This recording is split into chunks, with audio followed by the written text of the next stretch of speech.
საღამო მშვიდობისა ტელეკომპანია ბორჯომის ეთერშია საინფორმაციო პროგრამა დღის ქრონიკა. ახალ ამბებს ჩემს კოლეგებთან ერთად მე ნინო ვარდაპეტიანი გაგაცნობთ. ახალ უბანში რობაქიძის ქუჩაზე გზის რეაბილიტაცია დაიწყო. გზის მოასფალტებას ადგილობრივები ათეული წლის განმავლობაში ითხოვდნენ. ამჯერად ქუჩაზე სამუშაოები აქტიურად მიმდინარეობს. პროექტით 570 მეტრიანი გზის მოასფალტება იგეგმება. მრავალწლიანი ლოდინის შემდეგ ახალ უბანში რობაქიძის ქუჩაზე გზის რეაბილიტაცია დაიწყო. გზის მოასფალტებას ადგილობრივები წლების განმავლობაში ითხოვდნენ. მათი თქმით, ქუჩაზე გადაადგილება განსაკუთრებით რთული, წვიმიან ამინდში იყო. ძალიან ცუდი გზა იყო. ხალხს გავლა უჭირდა, ტალახი იყო. 80 წლის ავარ და 80 წელი ვიარე ტალახში და უბედურებაში და 80 წლის ჩემი ცხოვრების შემდეგ კეთდება ეს შესანიშნავი გზა. რობაქიძის ქუჩაზე ამჯერად გზის მოხრეშვა მიმდინარეობს, რის შემდეგაც ასფალტის საფარი გზის 570 მეტრიან მონაკვეთზე დაიგება. საშუალოდ სიგანი არის 4 მეტრი იგება. კეთდება ორი ფენა ასფალტობეტონი, დავლა ფენა 6 სანტიმეტრი, მაღლა ფენა 3 სანტიმეტრი. ამჟამად მიმდინარეობს მოსამზადებელი სამუშაოები. იმედია, ამინდი შეგვიწყობს და 10-დან ამინდებია და დავიწყებთ ასფალტბეტონის საფარის დაგებას. ასფალტის საფარის პარალელურად რობაქიძის ქუჩაზე სანიაღვრე სისტემის მოწყობა არ იგეგმება. როგორც სამუშაოთა მწარმოებელი ამბობს, სანიაღვრე პროექტით გათვალისწინებული არ არის. სანიაღვრეები ამ პროექტში არ იყო გათვალისწინებული, მაგრამ იქ დაბლა მოსახლეების მოთხოვნით და თხოვნით იქ აუცილებელია სანიაღვრის მოწყობა. და ამ პროექტში არის გაუთვალისწინებელი ხარჯები, სადღაც 2000 ლარის ოდენობით და გამგეობის მონიტორინგის სამსახურთან შეთანხმებით ერთად გადავწყვეტეთ, რომ აი იმ ადგილას მოვაწყოთ სანიაღვრე, აი ეს თანხა რამდენზეც ეყოფა, რამდენ გზიმეცეს ეყოფა. გზის სარეაბილიტაციო სამუშაოებს შპს მშენებელი 2012 აწარმოებს. რობაქიძის ქუჩისა და არდაგნის დასახლებაში ახალი ქუჩის რეაბილიტაციისთვის სულ 171,000 ლარი დაიხარჯება. რობაქიძის ქუჩის მოასფალტება 10 ივლისს უნდა დასრულდეს. არასამთავრობო ორგანიზაცია სამცხე-ჯავახეთის მედია ცენტრმა ახალი პროექტის ნაბიჯი გენდერული თანასწორობისათვის პრეზენტაცია გამართა. პროექტი მიზნად ისახავს სამცხე-ჯავახეთსა და ქვემო ქართლში ადგილობრივი მოსახლეობის გენდერული ცნობიერების ამაღლებას. პროექტი სამცხე-ჯავახეთის მედია ცენტრის მიერ შვედეთის საერთაშორისო განვითარების სააგენტოს და ეროვნულ-დემოკრატიული ინსტიტუტის NDI-ის ფინანსური მხარდაჭერით განხორციელდება. არასამთავრობო ორგანიზაცია სამცხე-ჯავახეთის მედია ცენტრმა გუშინ პროექტის ნაბიჯი გენდერული თანასწორობისათვის პრეზენტაცია გამართა. პროექტი მიზნად ისახავს სამცხე-ჯავახეთსა და ქვემო ქართლში ადგილობრივი მოსახლეობის გენდერული ცნობიერების ამაღლებას. იგი ძირითადად ფოკუსირებულია ადრეული ქორწინების, ოჯახში ძალადობისა და სხვა გენდერული დისკრიმინაციის რისკების პრევენციაზე. დიდი მადლობა მინდა გადაუხადო შეხვედრის ყველა მონაწილეს. მოხარული ვარ, რომ ასეთი დაინტერესება და თანამშრომლობის სურვილი გამოხატეს ჩვენი პროექტის მიმართ, რომელსაც სამცხე-ჯავახეთსა და ქვემო ქართლში შვედეთის საერთაშორისო განვითარების სააგენტოსა და ამერიკის ეროვნულ-დემოკრატიული ინსტიტუტის მხარდაჭერით ვახორციელებთ და ძალიან დიდი იმედი მაქვს, რომ ახალგაზრდებთან, საკრებულობის წევრებთან, ასევე სამოქალაქო განათლების მასწავლებლებთან ურთიერთთანამშრომლობით და ერთობლივი ძალისხმევით მართლაც შევძლებთ გადავდგათ ნაბიჯი გენდერული თანასწორობისაკენ. პროექტი ნაბიჯი გენდერული თანასწორობისათვის ბორჯომში, მარნეულში, ნინოწმინდასა და ახალციხეში განხორციელდება. პროექტის პრეზენტაციას დაესწრნენ საკრებულოს, საგანმანათლებლო რესურს ცენტრისა და სკოლების წარმომადგენლები, ასევე მოსწავლეები. მივესალმებით ამ საქმიანობას, რაც შეეხება ჩვენ საკრებულოს გამოვთქვათ მზაობას, არასიტყვიერად არამედ საქმით გამოვთქვათ მზაობას, რომ საჭიროების შემთხვევაში მზადოთ ჩავერთოთ ამ პროცესში და ჩვენი წვლილი შევიტანოთ როგორც ამ პროექტის განხორციელებაში და განვითარებაში, ასევე საზოგადოების სასწრაფოდ მეტად განვითარებაში.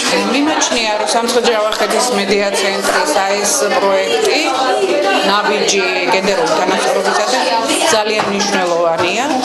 მისი სამიზნე ჯგუფები მოსწავლე ახალგაზრდობა, პედაგოგები, თვითმმართველობის წევრები, ეს ჯგუფი ეს საზოგადოების ნაწილია, რომელიც ძალიან მნიშვნელოვანია დემოკრატიული ღირებულებების, სამოქალაქო აქტივობების, უფლებების დაცვის მიმართულებით მომუშავე ადამიანებისა.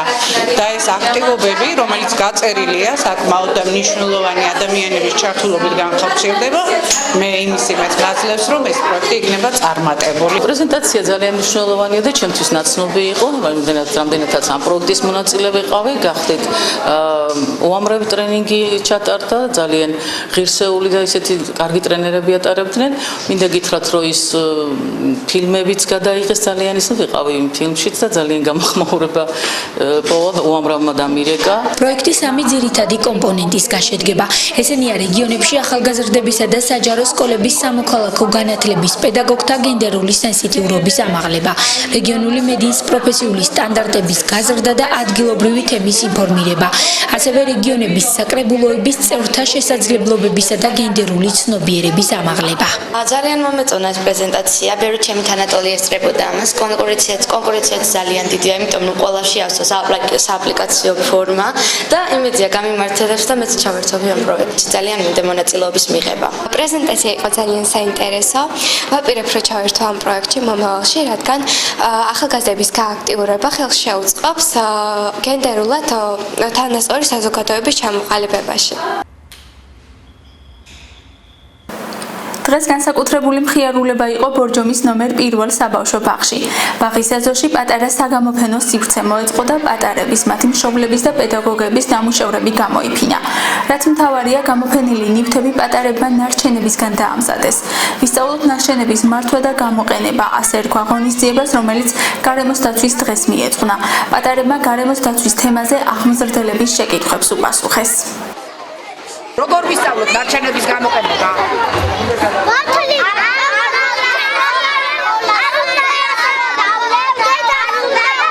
დღევანდელ დღეში ჩართულები იყვნენ როგორც ბავშვები, ასევე მათი მშობლები, მასწავლებლები და საერთოდ მთლიანი კოლექტივი ვიყავი ჩართული დღევანდელ დღეზე. მშობლებმა მიიღეს აქტიური მონაწილეობა, რისთვისაც მათ მადლობა მინდა გადაუხადო და მართლაც გადასაყრელი ნივთებისგან შექმნეს ძალიან ლამაზი და გამოსადეგი ნივთები. ეს ნივთები დღეს გამოფინეთ და შემდეგ დარჩება ბაღის ეზოში და ჯგუფებში დაიკავებს თავის ადგილს. დავცალეთ წვენცარიალი ბოთლი აიღო 5 ბებამ და გავაკეთეთ ბედაბებამ თოჯინა ნაჭრით გამოვჭერით ნაჭერი და გავუკეთეთ კაბა მძივები ღილები და მეც დავეხმარა თბები გავუკეთეთ ზაფისგან მძივებით მასე გავუკეთეთ ალღეჭიქები ქაღალდისა და გავაკეთეთ ბაყაყი კალათა გავაკეთეთ მარმელადის ხუთიდან ზოგი ბოთლის თავსახურიდან და ზოგი სპიჭკის იმიდან სკაროპკიდან ახლა ეთერში ამინდის პროგნოზის დროა. გაიგეთ როგორი ამინდი გველის ხვალ და მომდევნო დღეებში.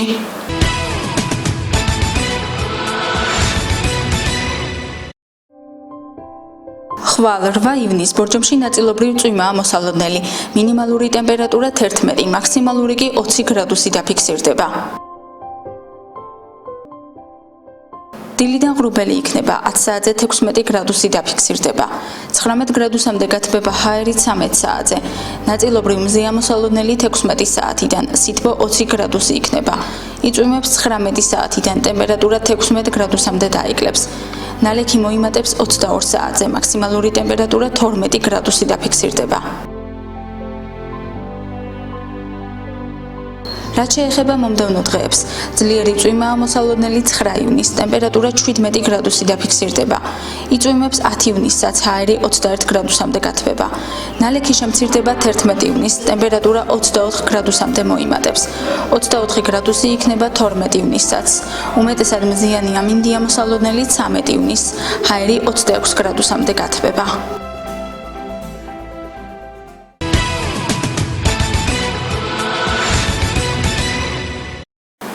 ასეთი იყო 7 ივნისის დღის ქრონიკა. ახალი ამბების ნახვა შეგიძლიათ ტელეკომპანია ბორჯომის ვებ გვერდსა და Facebook-ის გვერდზე.